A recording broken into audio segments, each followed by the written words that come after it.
Hello and welcome to the Mobile Travel Technologies webinar on researching the travel experience. My name is Rosario Regan and I am a UX designer here in MTT. My job is to represent the user's needs throughout the design process of the app. So on today's agenda, I'll give you a quick overview of MTT. We will talk about the importance of user research and some user research methods. We will then talk about how we turn these user research insights into actionable design decisions, and I'll give you a quick overview of research that is happening in the travel industry at the moment. So MTT was founded in 2005. We're based in Dublin and have offices in London. Investors include DFJ, and our focus is on mobile travel, airlines, hotels, TMCs and OTAs. Some of our clients include LATAM Airlines, one of Latin America's largest airlines, BCD Travel, who are the third largest in the world TMC, EasyJet and Transavia. So first we're going to talk about the importance of user research in the UX design process. So when I talk about design, I'm not talking about just the aesthetics, I'm talking about how it works. And in the words of Steve Jobs, design is not just what it looks like and feels like, design is how it works. User experience is an approach to design where the emphasis is on people rather than technology, and there's many layers in the user experience process. The first one, which we are going to focus on today, is user needs. We then talk about content requirements, information architecture, the interface design, and then the visual line is the top layer. So today we're going to focus on the user needs and how we uncover your customer's needs. So to make an app that is both useful to your customers and usable, we need to know what they want and what they find useful. And to do that, we need to do some user research. There's two types of research. There's qualitative and quantitative. Qualitative answers questions like why and how. It helps you understand behavior, and it is good to do qualitative research before you introduce a new feature or do a major redesign. Quantitative research answers the questions like how much or how many, and it helps you evaluate the performance of the design for ongoing design tweaks. Today, we will focus on qualitative research. There's also some other research you can do, desk research or secondary research, such as reading industry reports, competitive benchmarking, social listening, seeing what your customers say on social networks, reading travel and tech blogs, and also talking to friends and family about their travel experience and people who are not in the travel industry. So we do user research because we are not the user. We're too close to the product, and sometimes what the user sees as useful and valuable may be different to what the business sees as useful and valued. So of course there is an initial upfront cost to design, but long term, doing good design upfront actually saves you money. If you don't invest in good design, it can decrease your conversions, it can decrease customer loyalty, and this is especially important for mobile, where people take the time to download your app, and after first use, if it doesn't work for them, they will delete your app. So it is especially important for mobile. Bad design means you're investing resources, money and time in the wrong feature. You might think that feature A is what user wants, when actually it might be feature B. And bad design also can push customer support into other channels like your customer support help center. So to set up your research, the first thing you need to do is have a think about what you want to find out. What are your research objectives? What questions do you have about your users that you want answered? So the first thing you do to set up your research is to think about your research objectives and what you want to find out from your customers. What are your research questions? Once you have your research questions, you then list your assumptions, things you know or think you know, and things you want to validate or invalidate by doing user research. The third thing then is you pick your methods, and your methods really depend on what objectives you have, and we're going to talk about some methods today. Once we have our methods, then we conduct the research and then synthesize our findings and distribute to the team. So choosing your right method depends on what you're looking for. So if you're looking for demographic information, a survey would be the right method for that. If you're looking for more behavioral information, methods like a diary study, cultural probes, or observation would be good methods to find behavioral insights. If you're looking for motivational insights into your customers, you could do contextual interviews or surveys. And then if you want to evaluate a current design, things like usability testing, analytics, and customer feedback are great ways to evaluate your design. Today we're going to focus on behavioral and motivational insights. So whether you are conducting your research locally or remotely, this affects what method you choose. And it depends where your customers are. So local research methods where the researcher is there with the participant include contextual inquiries, interviews, and observation. And remote research methods where the researcher is not present for the research include unmoderated user testing, surveys, and diary studies. So why do we do research? So the first point is pretty obvious, is that usage of smartphones and tablets is on the rise, and in this graph the solid blue line represents mobile usage. But remember that we're not designing for those devices, we're designing for the people who use those devices. And in the words of Josh Clark, don't design for screens, design for people.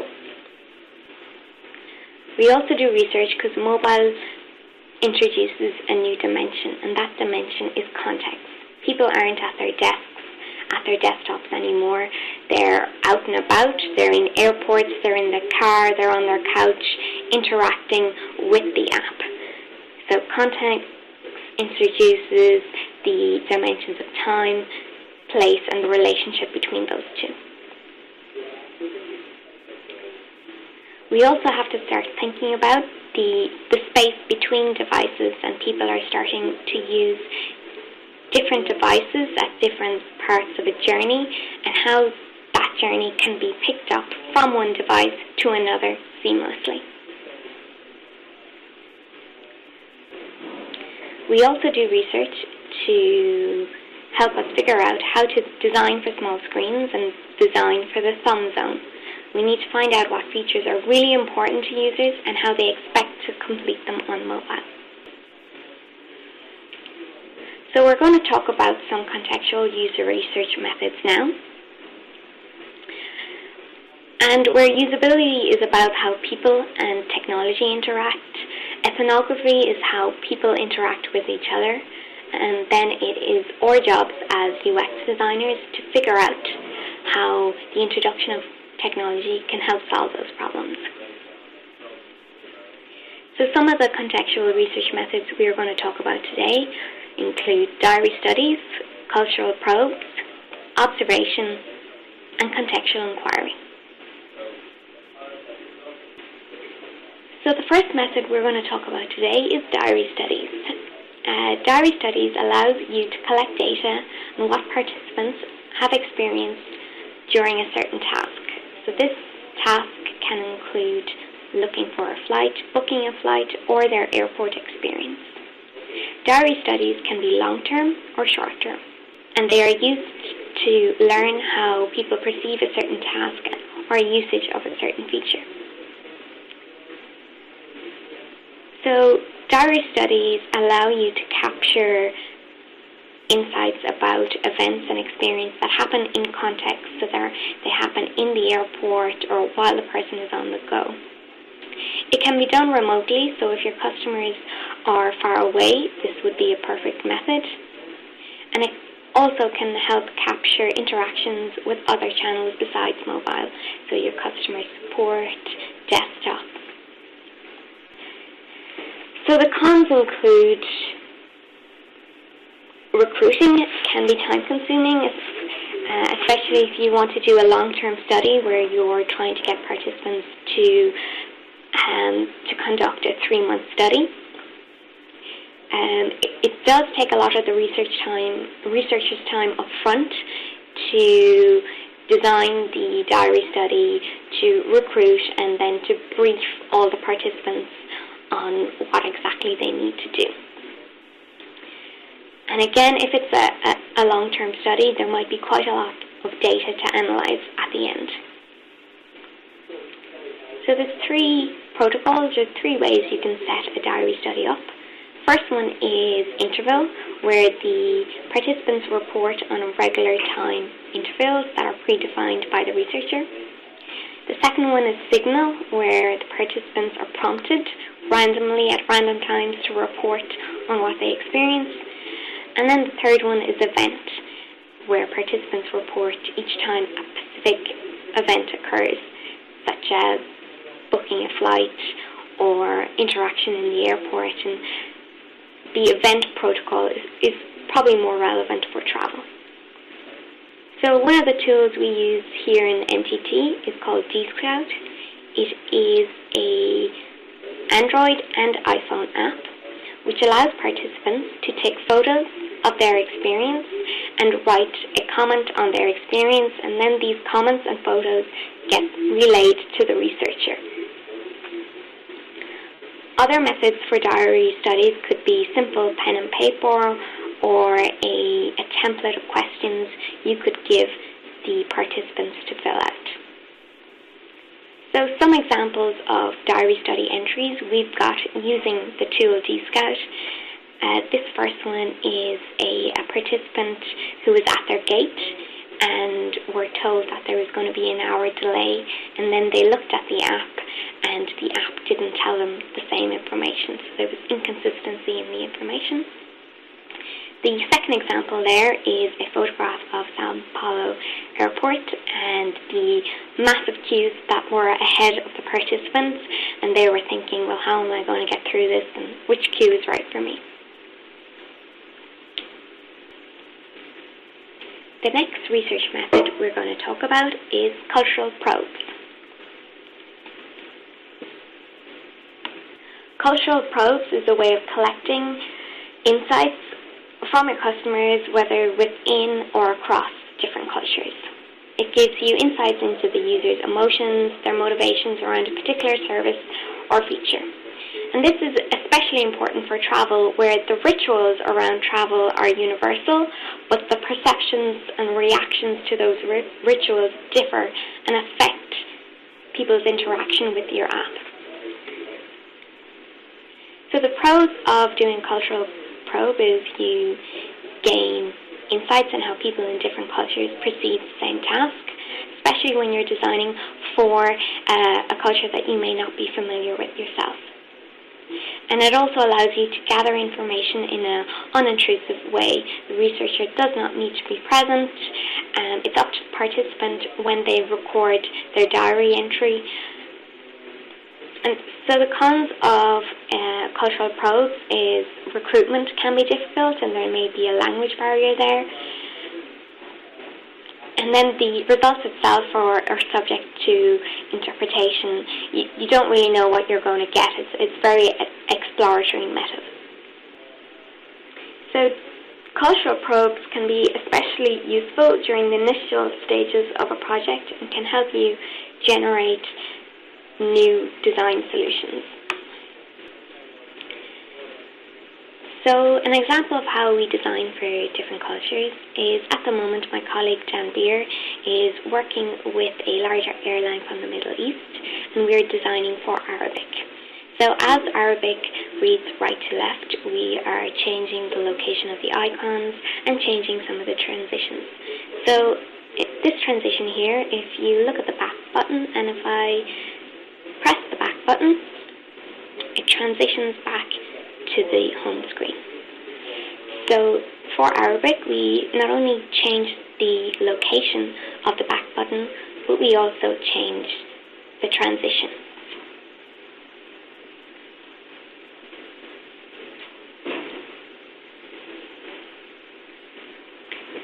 So the next method I'm going to talk about is observation. Observation involves observing behaviors in their natural context without the intervention of the researcher and without participants knowing that they're being observed. So this helps you understand what perceptions and questions people have during the task. So if you're in an airport near a check-in desk or a bag drop or customer service, you get a real insight of what questions people have and their emotional state. It also helps you get real-world scenarios of the problems people face on the day that they travel, or the problems people face when trying to book a holiday or pick a destination. So the pros of this method is allows you to observe in context, so you see what happens right when the user is doing their task. You see what people are really doing, and not just what they're saying. Sometimes in other research methods you have to distinguish what people say and what people do. And it highlights unmet needs and opportunities for mobile. So the cons include it requires a lot of the researcher's time. The researcher has to be there. It's difficult to take notes because you want to remain anonymous, so you can't really take a lot of notes. You can't record, you can't take much photos, or you can't interview people after. So to set an observation session up, the first thing you need is permission from the airport or wherever you're doing that piece of research. You need permission from them. You need to be very clear on what you want to observe, what are your objectives. And you should have researchers at different locations, whether within the airport, so capturing different things. You should do several shorter sessions instead of one big long one. So go at different times of the day, do weekday versus weekend, and see what are the differences. Also, to blend in with your environment, and maybe to use a phone or a tablet to take short notes so you're not scribbling on a notebook. And then at the end of that day, you should do a debrief with your team who are at different locations and see what are the main themes of the day. So while you're doing observation, the things you should look out for are repeat behaviors and patterns, the order people do tasks, the body language of people and whether they're stressed or whether they're relaxed, and the terminology people use. So the words we use in the travel industry may not be what the normal traveller uses. And then this content and this terminology can be fed into your app. So an example of some insights from observation is that recently we did some observation at the check-in desk of a major airline, and we counted up the flow of people at the check-in desk, what do they do and what questions they ask. We haven't given full detail here, but it just gives you a flavour of the type of results you can get from observation. So the next research method we're going to talk about is a contextual inquiry.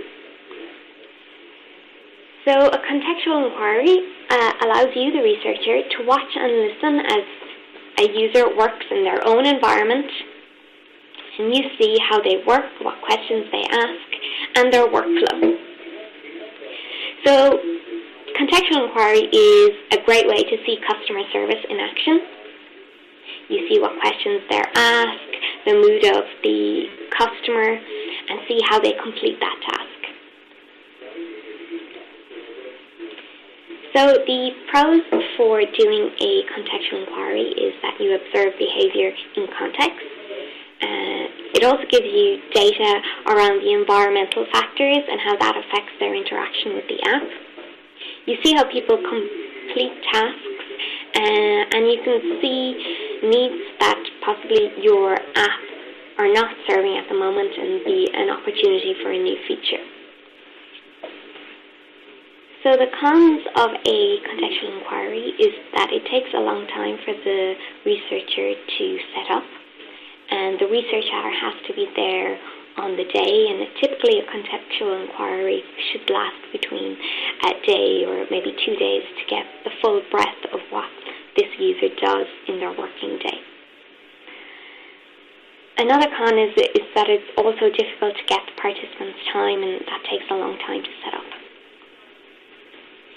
So when setting up a contextual inquiry, you need to know your objectives, but it also needs to be semi-structured. You need to be open to explore other areas. You don't really know what you're going to get. Avoid asking leading questions. The purpose is to gather information, not to give your ideas. So ask very open-ended questions. So if the participant gets too technical, remind them that they're the expert and to explain what they're saying to you. And ideally the sessions should last an entire day, so you see what they do over a typical day. So there's 3 protocols for a contextual inquiry. First one is observation, which we spoke about before.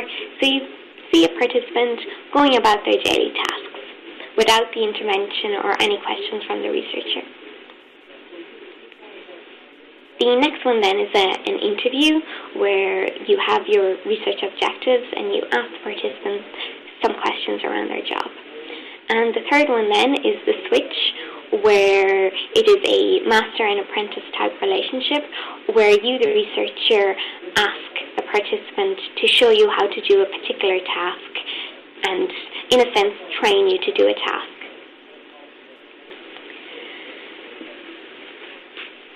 So an example of a contextual inquiry that we did recently is that we sat with the customer service desk in the airport and we listened to all the different types of customer queries that they got over the space of a couple of hours, and we spoke to the agents themselves and about the most popular questions that they get.